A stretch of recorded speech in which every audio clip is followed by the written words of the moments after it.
आप इसको दोबारा भूलोगे नहीं, इसी वजह से मैंने आपके लिए ऐसे एग्जाम्पल रखे हैं। तो दोस्तों क्योंकि ये एक ही दिशा में गति कर रहे हैं, समान दिशा में, तो इसको हम बोलेंगे यूनिफॉर्म मोशन यानी सरल रेखीय गति। ठीक है दोस्तों, आपको बिल्कुल क्लियर है।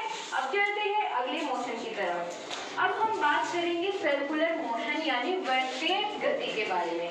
जब कोई वस्तु वृत्ताकार मार्ग पर चलती है, वृत्ताकार मतलब सर्कुलर फॉर्म में, ठीक है, तो उसकी गति वृत्तीय गति कहलाती है।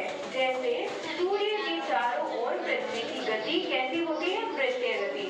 और पृथ्वी के चारों ओर चंद्रमा की गति, गोलू चलाते हुए बैल की गति, ये सब कैसी गति होती है? ये होती है वृत्तीय गति, क्योंकि ये अपनी धुरी बनाकर एक ही वृत्ताकार मार्ग में घूमती रहती है। ठीक है दोस्तों, तो इसे हम बोलते हैं वृत्तीय गति। अब इसका एग्जाम्पल आपके बिल्कुल एकदम सामने है। तो दोस्तों आपके सामने एग्जाम्पल है वृत्तीय गति का। इसमें क्या होता है कि जैसे आपने बहुत बार पढ़ा होगा कि सूर्य की परिक्रमा सभी ग्रह जैसे करते हैं, तो वो किस मोशन में करते हैं? वही होता है सर्कुलर मोशन यानी वृत्तीय गति। ठीक है दोस्तों, जैसे पृथ्वी का उपग्रह चंद्रमा होता है और वो उसकी प्रकार की होती है मोशन। कौन कौन से?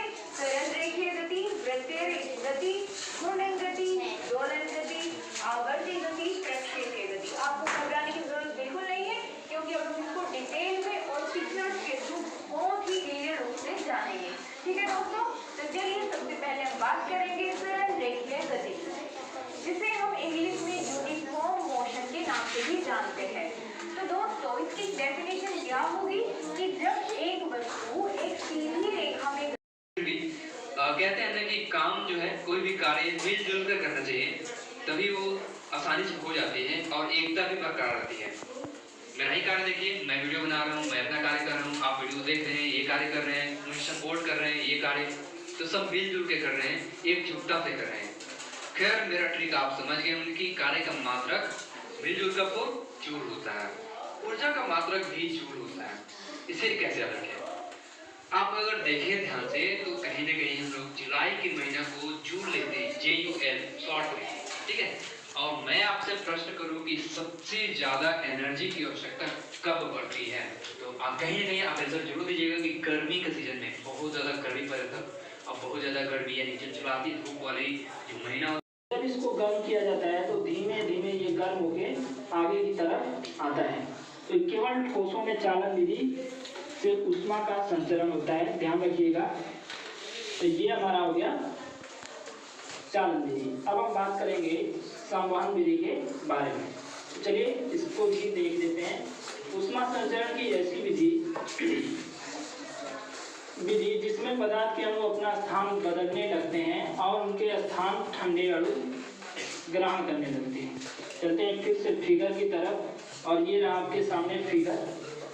यहाँ पे देखिए, मैंने पहली विधि आपको बता दी है कि इस पेन को कैसे लास्ट बेंच के बच्चों को दिया जा सकता है। दूसरी विधि क्या है कि टीचर खुद आए और इस बच्चे को पेन दे दें। ये हमारा हो गया संवहन विधि, ठीक है, ये हमारा हो गया संवहन विधि। इसमें क्या होगा आपका, यहाँ पे देखिए, यहाँ पे जब हम पानी को गर्म करते हैं, तो पानी को जब हम गर्म करते हैं तो नीचे के जो अणु होते हैं वो गर्म होके ऊपर की तरफ आ जाते हैं, और जो ऊपर के अणु ठंडे होते हैं वो नीचे आ जाते हैं, और वे फिर गर्म होके ऊपर चले जाते हैं। इसी को हम कहते हैं संवहन विधि, ठीक है। तो आप ये समझ गए होंगे दोनों। अब हम बात करें ये क्या है, अच्छे से इसके बारे में डिस्कस करेंगे। उससे पहले अगर आप हमारे चैनल पे पहली बार आए हैं, हमारे चैनल को सब्सक्राइब कर लीजिए, और वीडियो यदि आपको पसंद आती हो तो प्लीज़ वीडियो को लाइक कर दीजिएगा और अपने दोस्तों में शेयर कर दीजिएगा। चलिए टॉपिक स्टार्ट करते हैं। यहाँ पे पहला हमारा है कि ऊष्मा संचरण की 3 विधियाँ होती हैं। ऊष्मा संचरण की 3 विधियाँ होती हैं, चालन, संवहन और विकिरण, ठीक है। उसके बाद हम आते हैं चालन विधि में। तो चालन विधि क्या होती है? ऊष्मा संचरण की ऐसी विधि जिसमें पदार्थ के अणु बिना स्थान बदले ऊष्मा एक स्थान से दूसरे स्थान तक नहीं लगता।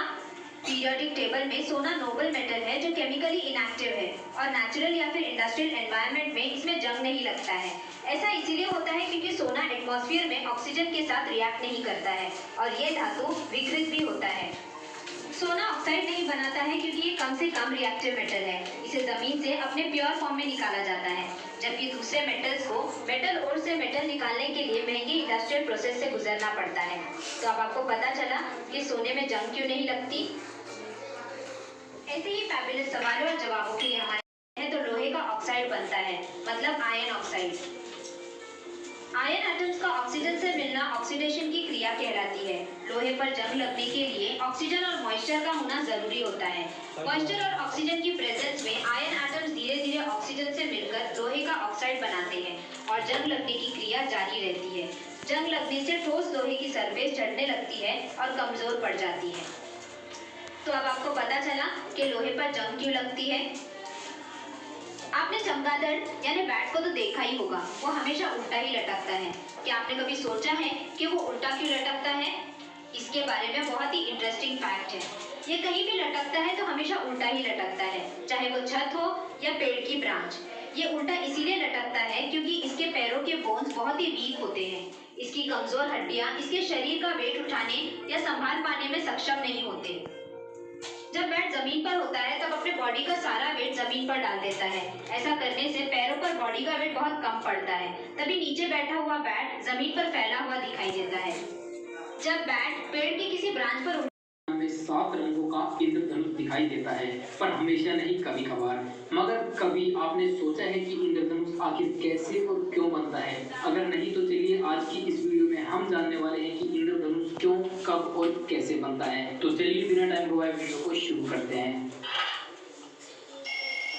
इंद्रधनुष बनने की प्रक्रिया में सबसे पहले हमें एक छोटी सी परिघटना को समझना होगा। तो चलिए इसे देख लेते हैं। असल में सूर्य का प्रकाश हमें सफेद सा दिखाई देता है, पर ऐसा नहीं होता, वो अलग अलग 7 रंगों से मिलकर बना होता है। तो चलिए देखते हैं।